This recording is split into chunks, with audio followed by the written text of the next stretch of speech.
There was a tree trunk on the bottom, and I swam down and I laid in front of the trunk, and he swam up to me. He grabbed my hand and he tried to pull my hand towards the trunk. He let go and he swam back. So I moved a little bit closer to the trunk. Then when he came around to the trunk again, he seemed to be pushing the trunk up.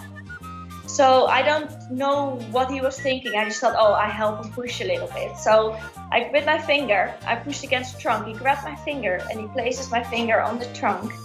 And when I push, he swims up to me and he swims back to the trunk and he grabbed 2 shells from underneath the trunk. Basically, I was helping him hunt, but I didn't realize I was doing it. You can see that he's kind of clinching all this fish and all these crabs and shells underneath, and he's kind of hobbling around the sea bottom. Is this guy even alive? Are you even alive, buddy? His gills aren't moving. No, he's alive. Why aren't you moving? This guy's literally dead. I snagged a dead fish. This is a giant bluegill, but still. My first fish in 4 hours of fishing. Watch, I think this guy's freaking dead. Let's check this out. Oh no, he's alive. Oh, he's faking. Oh, he just wanted to be released. All right. I'm videoing. I am too, because it's the cutest thing I've ever seen. Okay, Manja, you got this, buddy. It's bullseye. Get it. Get it, Manja. That was Nice easy. job, my friend. Good job. All right, let's go. So smart. Let's do the dolphin tag. Okay. We're gonna do the minion. Or wait, actually, take the minion. I'll take the dolphin. Okay, here we go. No cheating, Munch. Okay, it's a dolphin, Manja. Turtle. You know, looking. Are you looking at turtle? No, I think he's looking at all the paparazzi. Oh, it's fans. That's Okay. where it was. Where is it this time? Think about it, Manja. It's not a turtle. I mean, a dolphin. Oh, different dolphin. So smart, this guy. Good job, Mom. So did you see his eyeball?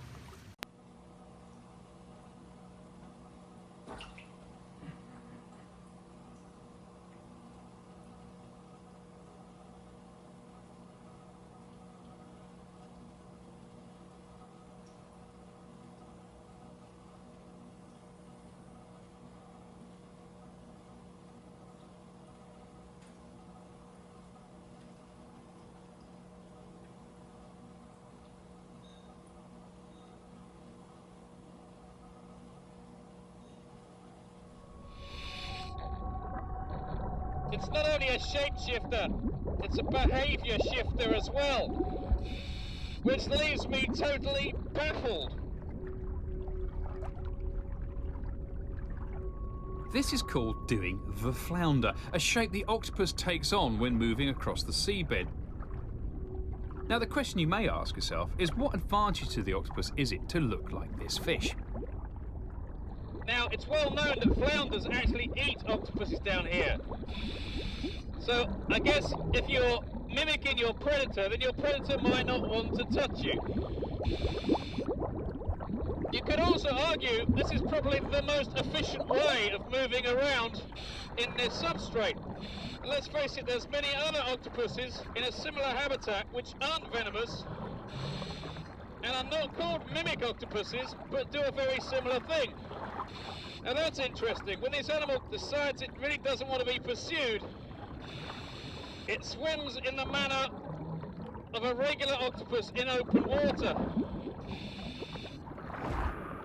It's kind of like googly eyes. I think he ate too much. Yeah. What? He's full. Wow. Wow. We really ticked him off. Uh-oh. Oh, he's like Wow. on the fence. Are, What? are those like the gill arches? The gill? Some kind of What jet. is Whoa. it Wow. doing? It just got so big. It's all bladder. Oh my god. That's his defense. Like, let Oh, me blow yeah. up Look at so I this. can show him how Oh big I my am. God. Incredible. Wow. Yep, he's doing the shake. What's a Oh my God. Yes. Is that a gopher eel then? I Yes. think so, yeah. That is crazy. That Look at was awesome. That was awesome. Oh man, look at Yeah, him. he's totally a cuttlefish. This is a different guy. Look at all of his Fake, face. like Davy They Jones. Yeah, look he like doesn't look googly like eyes. They look like they painted off. on. Yeah. It looks so fake. So some other aerobic team just came before and just left it here. It's like some little kid dropped their toy. Trash. Oh He's awesome though. He is awesome. that's a good focus But right there. seriously, what's Great with his focus, eyes? Justin. It's freaking me out. I want to see him move. It's a Do something. do something. Flash your lights. Maybe he'll change color. He's all veiny. You can see how like Yeah. reactive he is because of all his I think this veins. is a good spot to end our watch. And all of a sudden it turned towards the reef, and I saw the head of a moray eel sticking out of a crevice. And I thought actually they would start fighting now, who is the dominant predator in the reef. But to my big surprise, the moray eel actually left its crevice, and they swam off together side by side. And after 5 meters or so, the moray eel started moving through crevices while the grouper was clearly waiting outside. And so it was very obvious that they hunt together. So groupers have two ways of signaling. The standard way is that the moray eel is in a crevice and the grouper approaches, and then it shakes its head in rapid succession. And this is the signal, come on, let's hunt. The moray eel sneaks through crevices, and so the best way for the prey to escape a moray eel is to swim into the blue. But in the blue, that's where the grouper is, and so by coordinating their action, they make sure that it's not safe for the prey, neither inside nor outside. And that's how they both increase their hunting success. The other signal is even more exciting, and this is when the grouper typically hunts on its own and the prey escapes into a crevice. And then the grouper does the equivalent of a human pointing gesture that makes a headstand and points towards the place where the prey is hiding.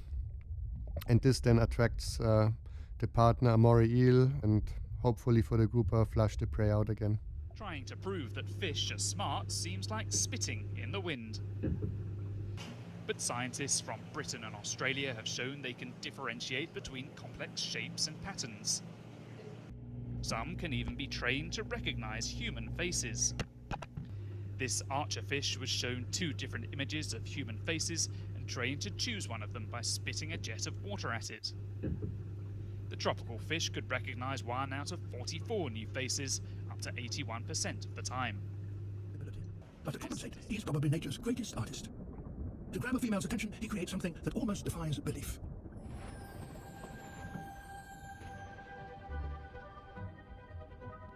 His only tools are his fins.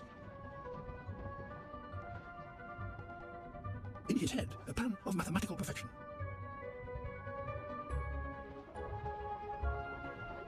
He ploughs the sand, breaking it up into the finest of particles.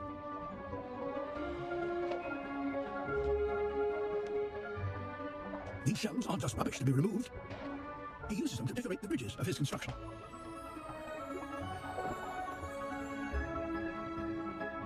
He can't rest for more than a moment, but must work 24 hours a day for a week, or the current will destroy his creation.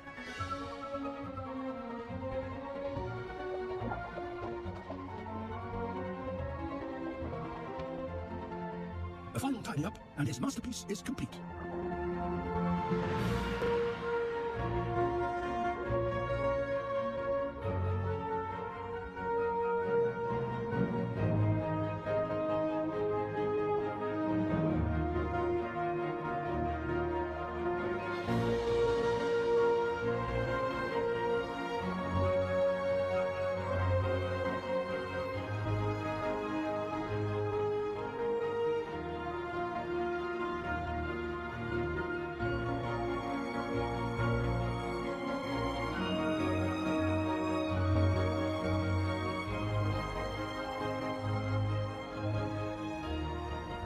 Nowhere else in nature does an animal construct something as complex and perfect as this.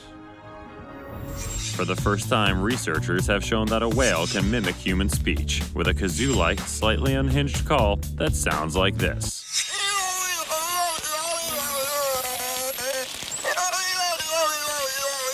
The special whale in question, Nock, was a beluga who lived at the National Marine Mammal Foundation in California. In 1984, workers noticed bizarre, human-like sounds coming from an enclosure. Eventually, they traced them back to Nock when a startled man working in his tank leaped out and asked, "Who told me to get out?" Nock did, researchers concluded. Acoustic analysis later showed sounds much different than the ones whales typically make, with lower frequencies closer to human speech. Nock apparently used elaborate nasal and muscle movements to mimic his captors. Dolphins have previously been shown to have a similar ability, but Nock, who died 5 years ago, is the first whale. Though given their reputation as canaries of the sea and their fondness for mariachi bands, perhaps it isn't surprising that a beluga would also one day try to speak.